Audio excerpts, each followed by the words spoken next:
यहाँ पर रुझान सामने आ जाएंगे, क्योंकि ज्यादा ये सीट है नहीं और ऐसे में जो मतगणना की गिनती है वो फिलहाल शुरू हो चुकी है। लेकिन अब इस बीच किस तरह से प्रत्याशियों की साख दांव पर लगी है, इसके बारे में तमाम अपडेट लेंगे। हमारे साथ 4 संवाददाता अलग अलग जिलों से जुड़ गए हैं, जिनसे हम जानकारी लेने की कोशिश करेंगे। हमारे साथ भावना सिसोदिया दिल्ली से जुड़ गई हैं, सफदर हसन रामपुर से, ओम पांडे लखनऊ से और संदीप श्रीवास्तव आजमगढ़ से। आज शुरुआत भावना आपसे, दिल्ली की राजेंद्र नगर सीट पर किस तरह का हाल देखा जा रहा है, क्योंकि मतगणना तो जारी है।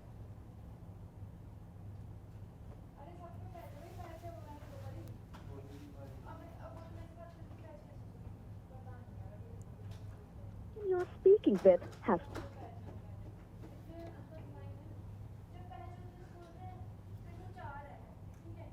तो देखिए, लगातार तस्वीरें भी आपको दिखा रहे हैं कि किस तरह से मतगणना स्थल से तस्वीरें यहां पर सामने आ रही है। उपचुनाव को लेकर मतगणना की यहां पर पूरी तरह से गिनती अभी भी जारी है। ऐसे में सुरक्षा के भी पुख्ता इंतजाम किए गए ताकि मतदान केंद्र और जहां मतगणना जारी है उसके बाहर किसी भी तरह की कोई हताहत की स्थिति ना हो। सुरक्षा बल पूरी तरह से यहां पर तैनात है। एक बार फिर संवाददाताओं का रुख करेंगे। ओम, सबसे पहले आपका रुख लखनऊ का, कि किस तरह की तस्वीरें मतगणना को लेकर देखी जा रही है, प्रत्याशियों की साख दांव पर लगी हुई है, नींद चैन फिलहाल हरामी होगा। ऋतु बिल्कुल साफ है, जैसा कि आपने कहा कि प्रत्याशियों को लेकर के जो मतगणना है लगभग 1 घंटे का समय हो चुका है। 8 बजे जहां मतगणना यानी काउंटिंग शुरू हुई थी, 1 घंटे लगभग हो चुके हैं। ये जरूर है कि सुरक्षा को लेकर व्यापक इंतजाम किए गए थे पहले से ही। जहां पर भी बात की जाए तो अर्धसैनिक बल, पीएससी के जवान, आरपीएफ सहित तमाम जो सुरक्षा घेरा है वो पूरी तरह से एहतियात के तौर पर सुरक्षा घेरे में लगाया गया है। ये जरूर है कि धर्मेंद्र यादव जो आजमगढ़ से समाजवादी पार्टी के प्रत्याशी हैं, पुलिस से नोकझोंक का एक वीडियो सामने आया है। लगातार ये कहा जाए कि जहां एक तरफ प्रशासन और पुलिस पूरी तरह से अलर्ट मोड पर है और बात की जाए तो सुरक्षा के वो व्यापक इंतजाम पुलिस के द्वारा किए गए हैं। क्योंकि रामपुर और आजमगढ़ की बात कही जाए, रामपुर और आजमगढ़ 2 ऐसी सीटें हैं जिन पर समाजवादी पार्टी का कब्जा रहा है। समाजवादी पार्टी लंबे समय से वहां पर जीतती आई। अगर आजमगढ़ की बात कही जाए, मुलायम सिंह यादव लोकसभा जीते हैं। इसके साथ साथ अखिलेश यादव जो कि हाल ही में उन्होंने इस्तीफा दिया है। सपा प्रमुख अखिलेश यादव जो है वो जो है आजमगढ़ से जीत करके आए थे। उप लोकसभा चुनाव में उन्हें मैदान में उतारा गया है। सभी की समाजवादी पार्टी की साख आजमगढ़ से लगी हुई है, रामपुर से लगी हुई है। तो ऐसे में ये जो चुनाव है वो अपने आप में एक बड़ा दिलचस्प चुनाव माना जा रहा है और माना जा रहा है 2024 का संदेश 2022 है उसमें देने का काम जो है आने वाले समय में जनता करेगी, उत्तर प्रदेश की जनता करेगी। यही वजह है कि ये चुनाव अपने आप में महत्वपूर्ण है। और ऐसे अगर बात की जाए तो आज कहीं ना कहीं इन तमाम फैसलों का रिजल्ट जो है वो शाम तक आएगा। इसके पहले अगर बात कही जाए तो लगातार सभी की नजरें इन दोनों सीटों पर हैं, क्योंकि दोनों सीटें जहां समाजवादी पार्टी की रही हैं और ऐसे में जाहिर सी बात है भारतीय जनता पार्टी भी चाहेगी कि ये दोनों सीटें उनके खाते में जुड़े। लेकिन बात की जाए तो राजनीतिक अगर दृष्टिकोण से देखा जाए तो अपने आप में दिलचस्प है, क्योंकि गुड्डू जमाली को बिल्कुल साफ तौर पर कहा जा सकता है कि अब 2024 लोकसभा उपचुनाव जो भी चुनाव यहां पर होंगे 2024 में, उसकी दिशा और दशा ये तय करता हुआ नजर आएगा। अब बात करेंगे आजमगढ़ की। संदीप, फिलहाल आजमगढ़ में किस तरह की स्थिति परिस्थिति देखी जा रही है मतगणना को लेकर?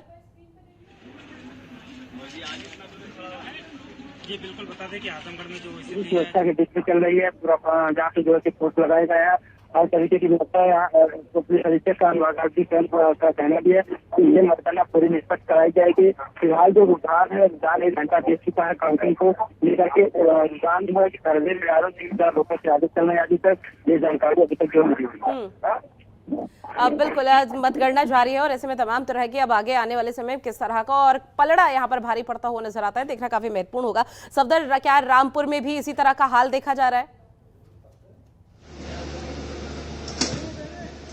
जी बिल्कुल, देखिए रामपुर में जो मतगणना है वो आधा घंटा देरी से शुरू हुई है। सुरक्षा का घेरा, बहुत बड़ा सुरक्षा घेरा लगाया। विधानसभा टेबल की बात की जाए तो हर विधानसभा पर जो है 14 टेबल लगाई गई है काउंटिंग के लिए। हर विधानसभा टेबल 14 टेबल के साथ ही काउंटिंग शुरू है। अभी कोई भी पहला नतीजा नहीं आया, कुछ ही देर में पहला नतीजा आएगा। स्थिति साफ है। आज जो दिग्गजों की जो किस्मत का फैसला हो जाएगा रामपुर में किसके साथ पास सजेगा, ये तो स्थिति लगभग दोपहर तक क्लियर हो जाएगी। अभी एडीजी जो राजकुमार जी ने भी कहा कि सुरक्षा के लिहाज से जो तक चुनाव कराने लिए बहुत बड़ा सुरक्षा के लिहाज से कपड़े पुलिस फोर्स तैनात की गई है, ताकि किसी भी तरह की घपले ना हो सके, हेराफेरी ना हो सके। आज जो भी दोनों दिग्गज है उनकी किस्मत का फैसला दोपहर तक हो जाएगा। भावना, दिल्ली की राजेंद्र नगर सीट पर यहाँ उपचुनाव हुआ था और इसमें मतगणना अब शुरू हो चुकी है। पहला रुझान कब तक आएगा, क्या इसको लेकर कोई जानकारी अब तक सामने आई?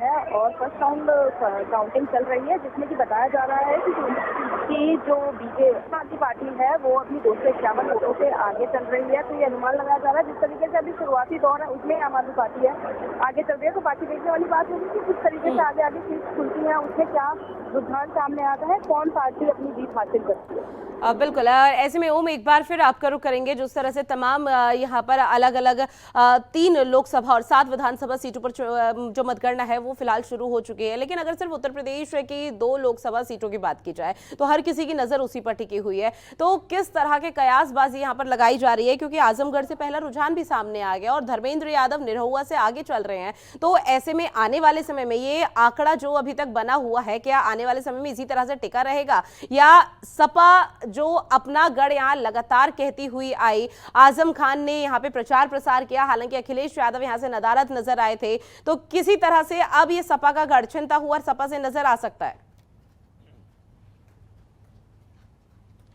देखिए ऋतु, जैसा कि आपने भी कहा कि रुझान की बात कही जाए तो लगभग जो हमारे पास जानकारी आई है, लगभग 1000 वोट से जो है धर्मेंद्र यादव आगे चलना शुरू हो चुके हैं। तो सबसे बड़ी बात यह है कि जिस तरह से अगर हम बात करें समाजवादी पार्टी की या फिर आजमगढ़ और रामपुर की बात कही जाए, दोनों ऐसी सीटें हैं जिन पर अगर बात कही जाए समाजवादी पार्टी का एक लंबे समय से दबदबा रहा है। और सबसे बड़ी बात यह है कि इन दोनों सीटों पर समाजवादी पार्टी की साख है। साख इसलिए क्योंकि समाजवादी पार्टी के प्रमुख अखिलेश यादव जहां आजमगढ़ से सांसद थे, तो वहीं अगर बात की जाए रामपुर की, तो रामपुर में क्योंकि आजम खान जो 27 महीनों से लगभग जेल में बंद थे, लोकसभा चुनाव लड़े थे और वहां से उन्होंने जीत दर्ज की थी। ये जरूर है कि उन्होंने विधानसभा जाने का फैसला किया और उन्होंने लोकसभा से इस्तीफा दिया। तो ऐसे में दोनों जो शीर्ष हैं, दोनों समाजवादी पार्टी के शीर्ष चेहरे हैं, उनकी साख जहां इन दोनों सीटों पर लगी हुई है। ऐसे में बात की जाए तो जहां एक तरफ धर्मेंद्र यादव को जो है समाजवादी पार्टी ने मैदान में उतारा है, तो दूसरे तो आब्दी राजा को जो है वो अगर बात की जाए तो रामपुर से जो है आजम खां के करीबी है।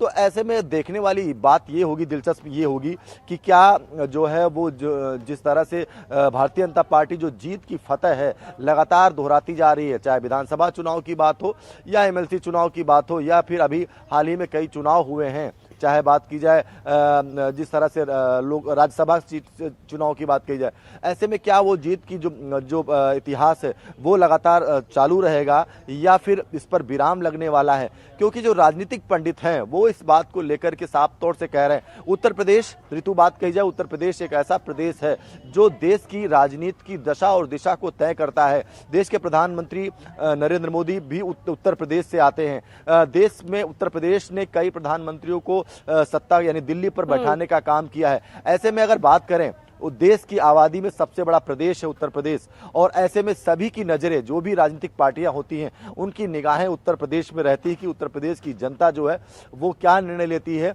किस तरफ जो है वो पैठ करती है, किस राजनीतिक पार्टी की तरफ जो है अग्रसर होती है, इस पर सभी की निगाहें रहती हैं। यही वजह है कि उत्तर प्रदेश में जहां बात की जाए जो अन्य स्टेट है उनकी अपेक्षा अगर उत्तर प्रदेश की बात की जाए तो उत्तर प्रदेश में सभी की निगाहें रहती है। और ऐसे में जब लोकसभा उपचुनाव का आज परिणाम आना है तो सभी लोग इस पर नजर बना रखे हुए हैं कि आखिर क्या रामपुर और आजमगढ़ की जो सीट है एक बार फिर जो है समाजवादी पार्टी के खाते में जाएगी, या फिर इस पर जो भारतीय जनता पार्टी है वो कहीं ना कहीं जो है उस पर वो सेंध लगाने का काम करेगी। क्योंकि सबसे बड़ी बात यह है कि अभी अगर बात कही जाए तो लगभग 1 घंटे से अधिक का समय हो चुका है और मतगणना जो है वो काउंटिंग जो है वो शुरू हो चुकी है।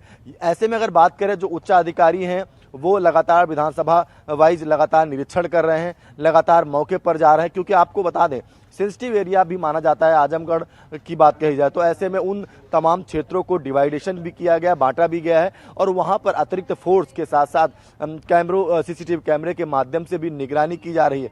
तो कहीं ना कहीं एक तरफ जहां सुरक्षा के व्यापक इंतजाम पुलिस के द्वारा किए गए हैं और दूसरी तरफ लगातार जो काउंटिंग है वो शुरू हो चुकी है। ऐसे में प्रत्याशियों की बात करें तो प्रत्याशी भी लगातार मौके पर हैं और लगातार सभी की निगाहें हैं कि आखिर किसका पलड़ा जो है ऋतु भारी पड़ने वाला है। बिल्कुल, और ऐसे में अगर दिल्ली की राजेंद्र नगर सीट का एक बार फिर से हाल जानने की कोशिश करें भावना, तो ऐसे में कि अभी जिन प्रत्याशियों की साख दांव पर लगी है, क्या उनका किसी भी तरह का रिएक्शन सामने आया? क्योंकि रुझान पर तो उनकी नजर टिकी ही हुई है कि कब तक रुझान आएंगे और पहला रुझान किसके हित में आएगा, लेकिन उत्साह कितना देखा जा रहा है?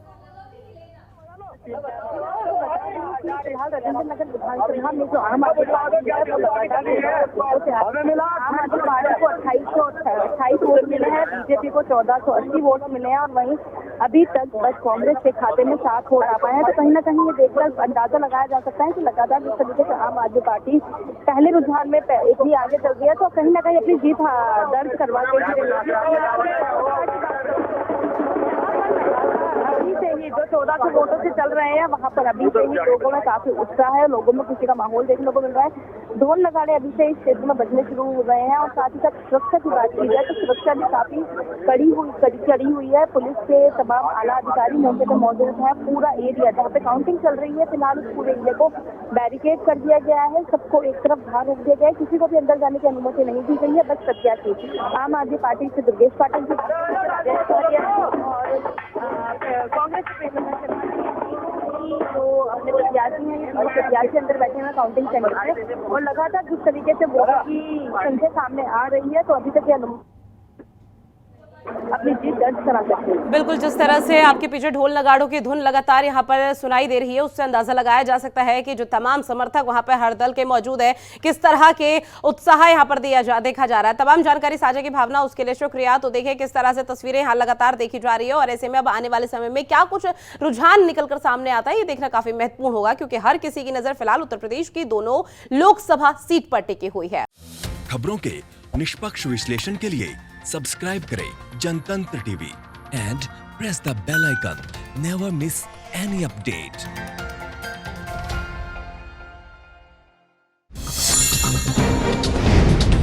डाउनलोड कीजिए जनतंत्र टीवी ऐप को, जो कि अवेलेबल है गूगल प्ले और ऐप स्टोर पर। अधिक जानकारी के लिए अभी डाउनलोड करें।